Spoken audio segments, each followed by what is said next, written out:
Okay, first video.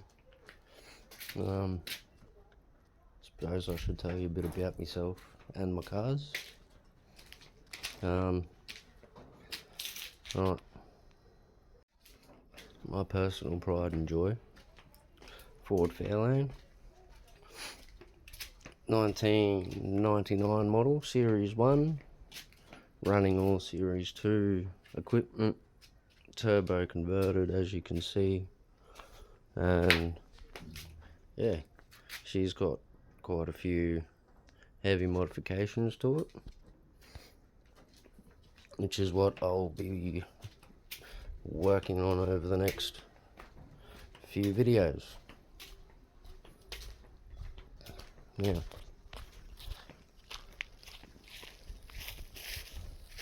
Also got a 1995 Land Rover Discovery that needs a bit of moderate repair because it was involved in a rollover 12 months ago, so a bit of content to do on that one. She's not too bad.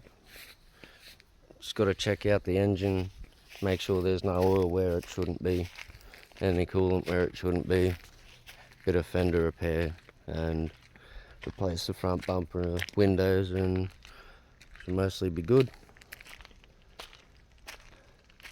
And the Dad's Triton there, I've done a little bit of mods too, not a lot.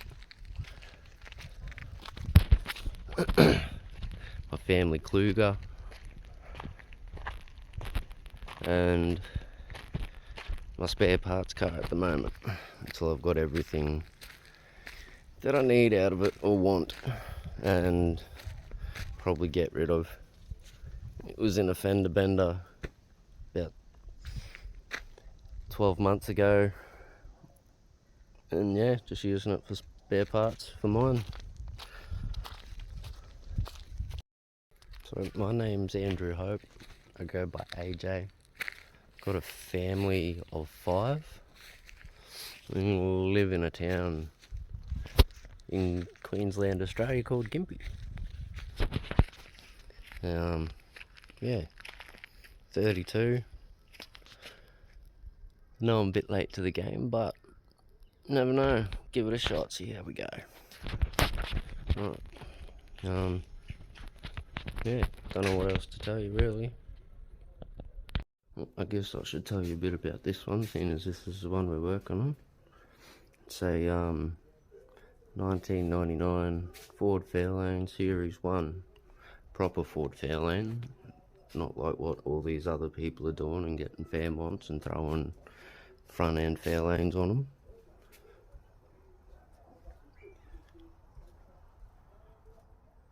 She's a proper one.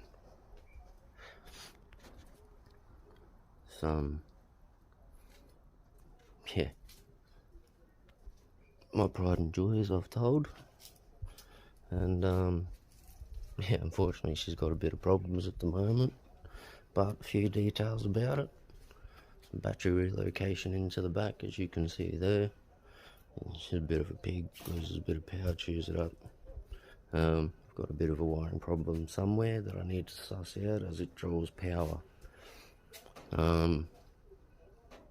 It's got a Warbro 255 fuel pump in the back, in underneath my custom floor that I'm building, in the tank. Supplies enough fuel at the moment. It has been lowered 2 inches on Petter's suspension all around. The front setup, lowering control arms, upper and lower arms, brakes, discs, pads, calipers, all that are out of a BA 260 Boss XR8. So the setup I've got running with the turbo is a Snort Performance EL-AU kit,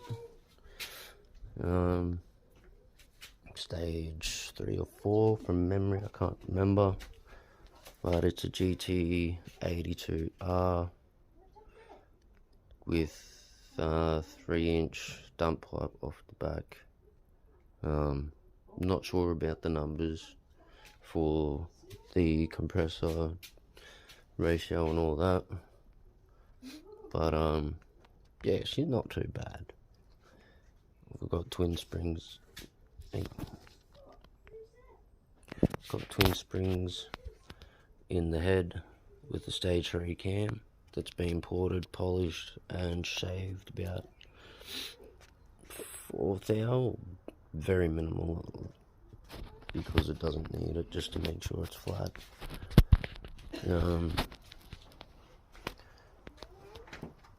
Oil catch can, blow valve. It's got a 52mm external wastegate running off the dump housing, tucked away nicely in there.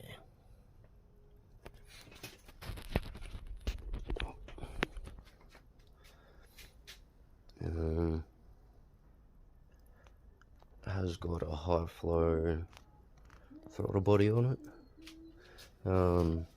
BABF 2-bar map sensor, a BABF turbo fuel pressure regulator in there with a aftermarket rising rate 1:1 reg just for backup. I have been told to take it out, but we'll see what happens. And so to run the computer and everything, it's a bit of a mess in here at the moment. I just installed this trans temp oil gauge to keep an eye on the oil temperature, as my gearbox has been heavily modified to be able to hold about 500 horsepower. At the end of the day, it's not enough for what I'll be running in the long run, but it will do me fine at this point in time. Yeah, my turbo gauge was down there, not a smart idea, couldn't see it properly, so I've just finished relocating that up here as well, and it sits fine where I need it and doesn't really cover any lights that I'd need to see. Right, back to the computer. I have a J3 chip, stage 3 chip in my computer that I am able to self-tune. I have all the computer equipment necessary, and she's only running a base tune that has been supplied from TI Performance, and it does well at the moment. It's got the Tech Edge wideband controller, monitor, whatever you want to call it, and that was also supplied by TI Performance. It runs great.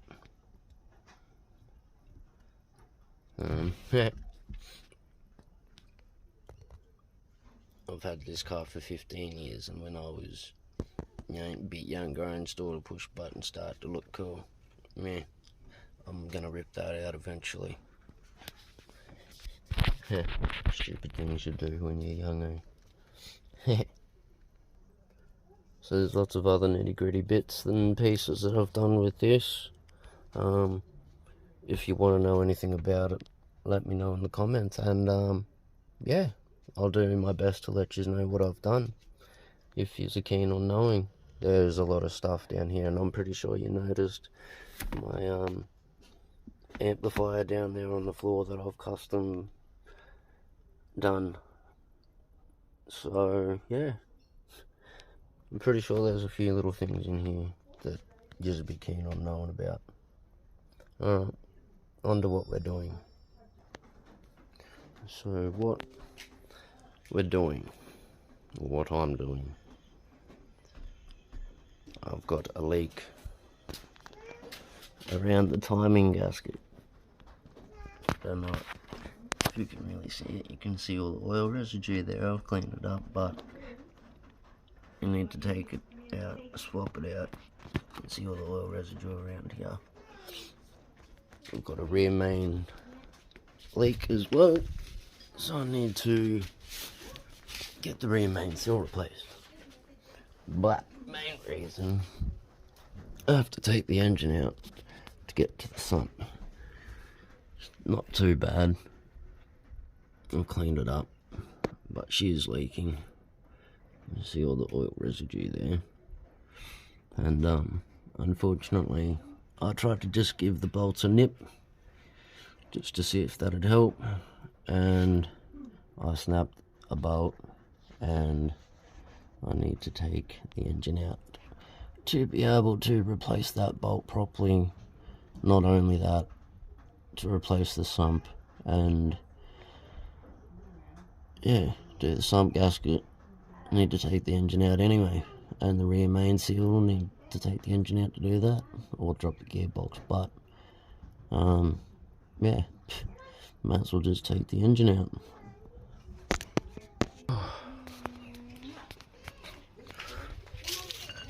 I'm gonna drop this down.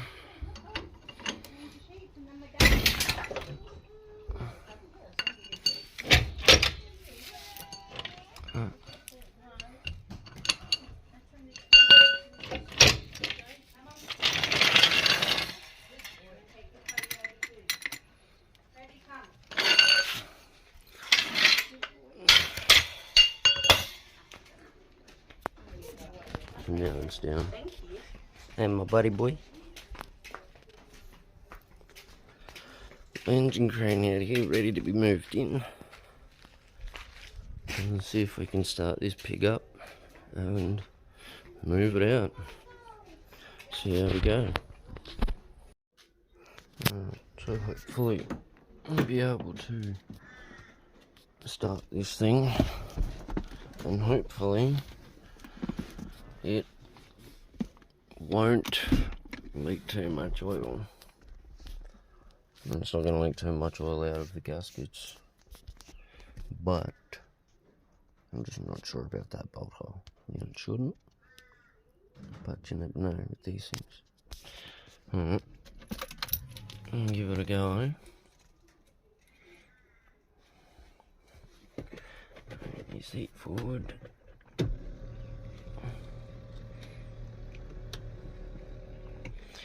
See my gauges. Shit out of the way of my feet. Let's see if we can start it.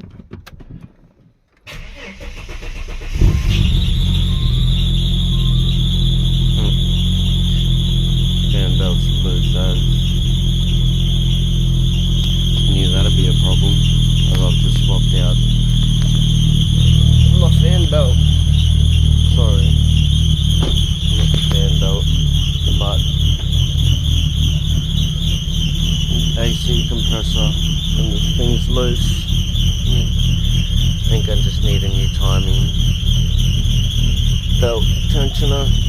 Anyway, hang on, turn him off, and we'll move it. Fuck me.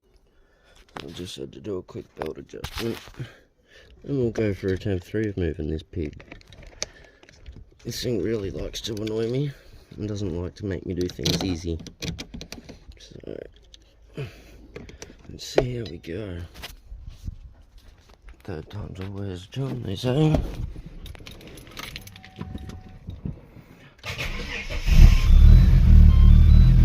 There we go.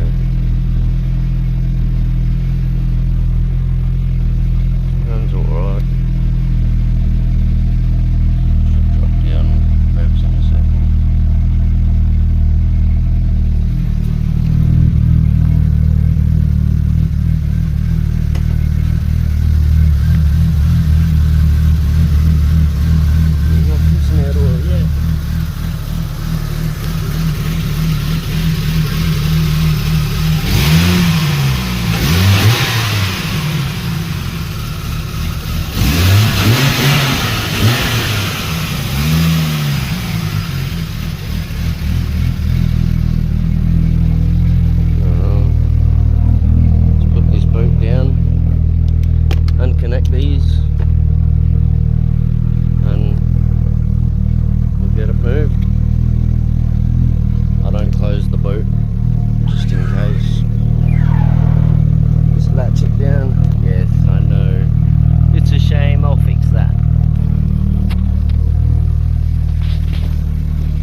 running too bad on a 42 pound fuel pressure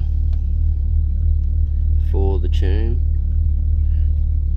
Swap injectors out while I do this, and yeah, might be able to get a bit better. She sits about 800 idling. It's not too bad. See, doesn't cover anything it really shouldn't. And the only things that come up when you turn the initial car on, but everything that disappears afterwards, everything that needs to be seen is on there. And I don't have too much of an issue with my temperature, so at the moment anyway, so shouldn't, yeah, throw me any overheating problems. Alright, let's move this thing. First time it's been moved in about 12 months. Let's see how it goes.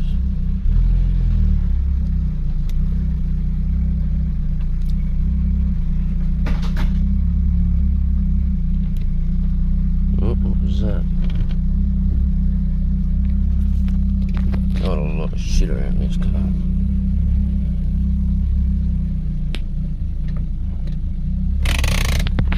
I need to be extra careful of.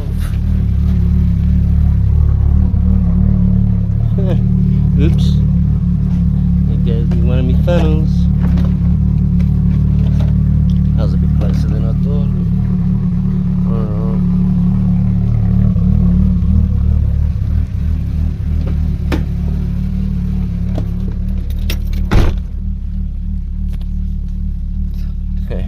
Why do I keep going looking for a clutch? I know it's auto.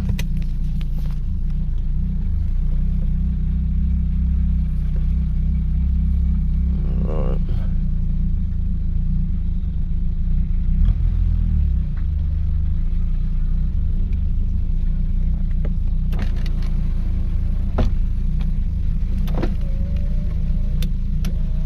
It's having a bit of a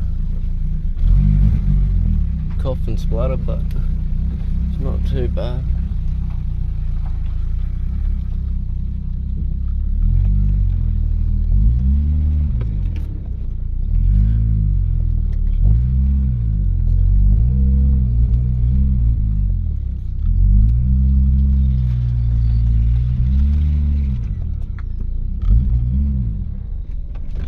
Oh. Let's put him in neutral. Brakes and shit are a bit rusty, but that should clear up in time. I'll leave him parked here for a minute, let him idle. Don't want it to warm up too much back because I have to pull the engine out, remember?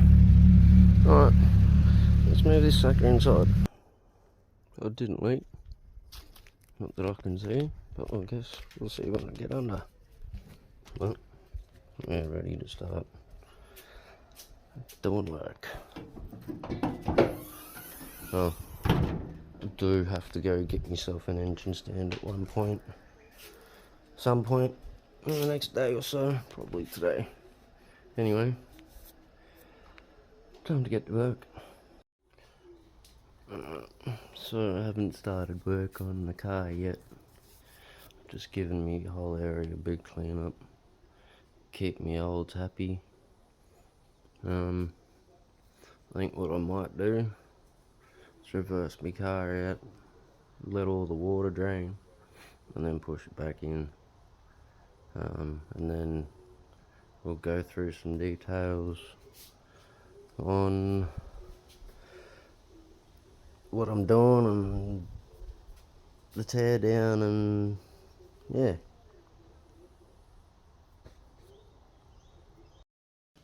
So it's been about an hour or so since I've let the water drain out of the radiator and the engine as best as possible. I think I might take the radiator out and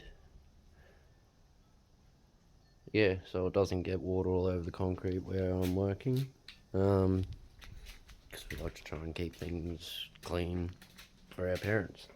Yeah, this isn't my house. unfortunately, but anyway, yeah, so I'll take the radiator out and we'll go from there. So to take the radiator out, you've got to mount on each side. The way I've mounted my intercooler, it braces itself on the radiator, so I might come up with a bit of a better design doing that while it's out. But yeah, she's pretty solid in there. Might be able to get it out without taking the fans off because it is 10mm lower, but I don't know, we'll see how we go. Yeah, take all the hoses off and everything and go from there. Now I was able to get my radiator out without taking the fan shroud off. A little bit of play movement to the passenger side, but it did come out. That is a 52mm aluminium race radiator. I don't remember what company it came from, but she does a brilliant job. I've had it in there for quite a while, keeps everything nice and cool. Yeah, got no complaints. Yeah.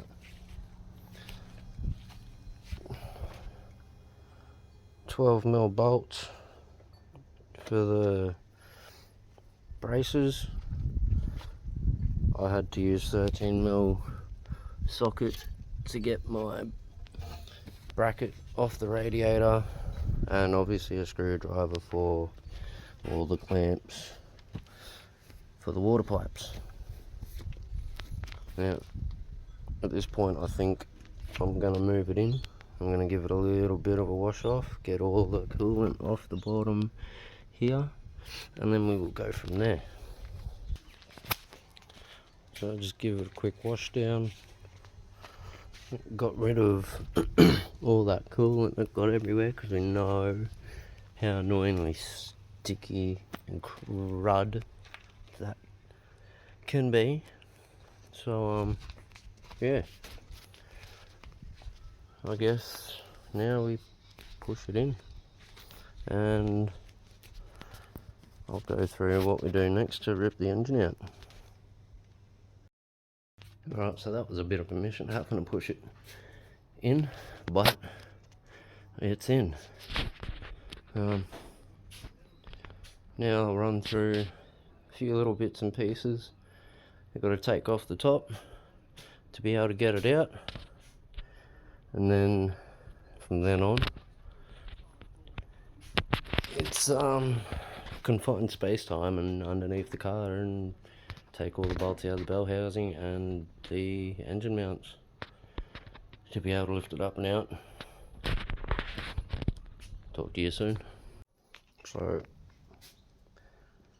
up top we've got a few things to take off, like intake to your turbo, intake box if you got one, custom otherwise.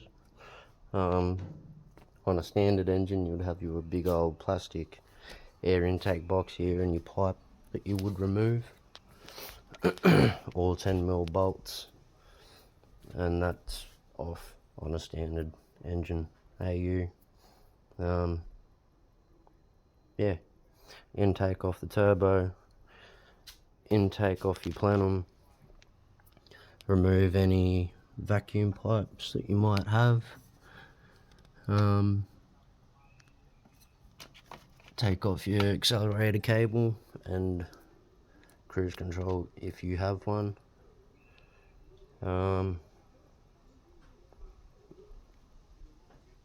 Yeah, access to your fuel lines from underneath is easier than top. Just mark them before you take them off. I'll run through that later on. Oh, and lines for my catch can. I'm pretty sure that's it. Anything else I will let you know, and let me show you what it looks like with all that taken off. I've got everything off the top. got all my vacuum lines removed, my intake. I was able to get my fuel line, my return fuel line, off because of my fuel regular. I'm just got to take the supply line off at the bottom. Oh, also I've undone my main harness, which was a 10mm bolt, holding it all together.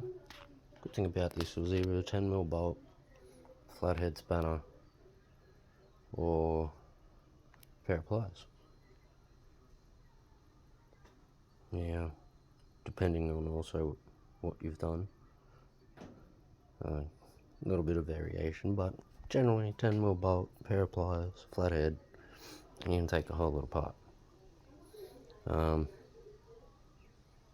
8mm bolt for your accelerator cable and your cruise control.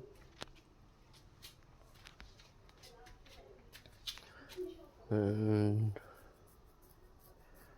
yeah, the top's pretty much ready to be out. Oh, forgot one little fella up here for my burst control. Just do that, and I guess we just take him off of my wastegate. That frees that up. I'm gonna have to take my power steering off at the top so I can leave it in the car, so I don't have to undo the high pressure hose and all that and make a big mess. And yeah, I need to undo my oil return from the turbo to the sump so I can leave the power steering there. Alright, apart from that, everything else is underneath. Exhaust bolts, gearbox, bell housing bolts, engine mounts. Better get to it. And one thing I forgot, charge pipe off my turbo that goes down to the intercooler piping. To lift the car up to get that off. Hard sucker it is.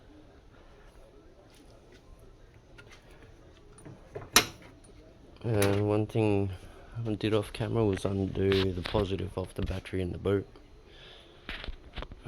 Now, at this point in time, should probably give you a disclaimer, I am by no means a mechanic,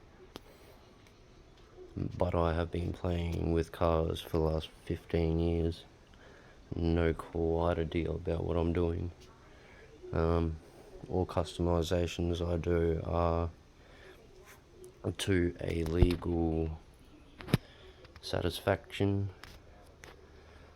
and yeah, so don't hold what I say to 100% guarantee that it will work, because it may not. Like I said, I am by no means a trade qualified mechanic, but I have a fairly decent idea of what I'm doing. The car is now up on jack stands, ready for me to get underneath and tackle what's got to be done underneath. I might try and get to the starter motor up under here somewhere, right at the back, but I'm pretty sure it's going to be easier from the bottom. And 3 14mm bolts right down there on the dump pipe, and I think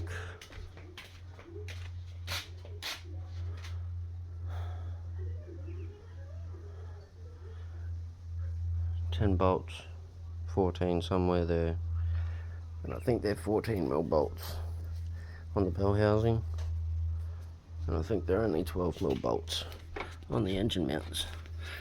down here. So, we'll get to it and get back to you. Alright, so it's 6 o'clock. I've been under this car for like an hour and a half, 2 hours, something like that. It's absolutely kicked my ass. Still haven't finished. But, I'm pretty sure, apart from the starter motor, I've just taken the last bolt out of the bell housing. The reason why it kicked my ass, completely forgot. Hard to dismount the gearbox and drop it. Yeah, so once I'd done that, it took me about 20 minutes to get the top 4 19mm bolts out, which there are 5, possibly 6 in total, I'll let you know. And there is 6 13mm bolts that run underneath the bottom. Now tomorrow I won't be able to touch this as I have to work. Maybe a couple hours in the afternoon, but it should be pretty easy. There is a cap at the front of the gearbox I can take off to get to the bolts that hold the flywheel to the torque converter. And then it's just engine mount and starter motor. So that should be relatively easy. But as for everything else, it's done. Supply fuel line, got to do that too. So let's remember to do that. It's been a long day. Like I said, it's just gone 6 o'clock. Just gotten out from underneath the car from doing the gearbox, and I'm absolutely stuffed. Yeah, I work tomorrow. I work as a landscaper. Long days, hot days.